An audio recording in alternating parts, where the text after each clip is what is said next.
Bu kadar konu varken önüne gelen işkembe-i kübradan atarsa, bana göre böyle, şuna göre şöyle, zaman değişti, zemin değişti. Böyle şey olur mu ya?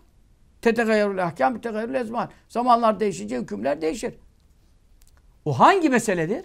Hangi meseledir? Yerde yeniyordur. Sonra biraz daha işte efendim sofra serilmiştir. Sonra efendim şimdi masalar çıktı falan. Efendim adam masaya oturuyor bilmem ne. Bu gibi şeyler örftür bunlar. Örf. Helal haramla ilgili bir şey değişmez. Örfle ilgili olaylar değişir. Orada entari giyiyordur. Sonra iklim sıcaktır. Öbürü soğuktadır. O cübbe biraz kalın cübbe giyiyordur. O biraz yakası yapmıştır. Yakası şusu boynu üşüyordur. Yakalı yapmıştır falan. Bunlar örftür. Ali Haydar babamız dedi yaka şeyinde örfte var evladım dedi yaka dedi yani. Buradaki örfte. Çünkü bu şeriatın helal haramına taalluk etmiyor. Zamanlar değişmekle hükümler değişir. Hangisi? Örfle ilgili. Şeriatın ahkamı değişmez ya. Ebu'l-Mali Hazretleri fukahanın reislerinden Ebu'l-Mali'nin sözü. Eğer zamanlar değişince hükümler değil, mecelle kaidesidir. Ama neyle alakalı? Değişime müsait olan noktada, helal harama taalluk etmeyen, hakkında nas bulunmayan, ayet hadis bulunmayan, icma bulunmayan, kıyas-ı fukaha bulunmayan, edille-i şeriyenin haricinde bir konu olur. Bunda olur.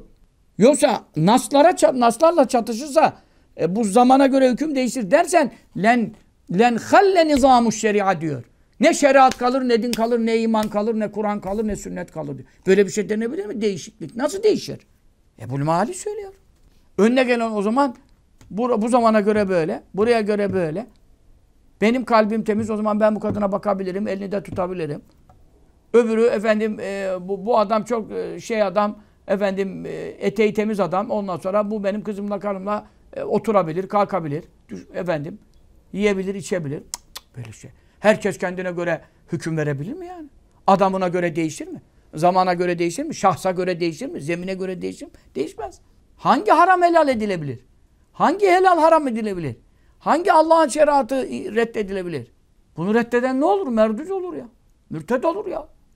Aman ya Rabbel alemin. Aman ya Rabbi. Kalplerimizi, imanlarımızı Allah'a emanet ederiz. Rabbimiz muhafaza buyursun. Çünkü öyle bir durumlarla karşılaşıyoruz ki arkadaş şaşırttık kaldık ya. En akıllı adam yani en ateistin, deistin demeyeceği lafı sarf ediyor ya. Köşede yazıyor ya. Köşesinde yazıyor ya. Bu nasıl bu adam bunu böyle oldu diyoruz ya. Demek ki saptıran Allah, hidayet eden Allah Celle Celal. Ya eskiden de bir maraz vardı kalbinde. Bir fırsat buldu, marazı çıktı yani.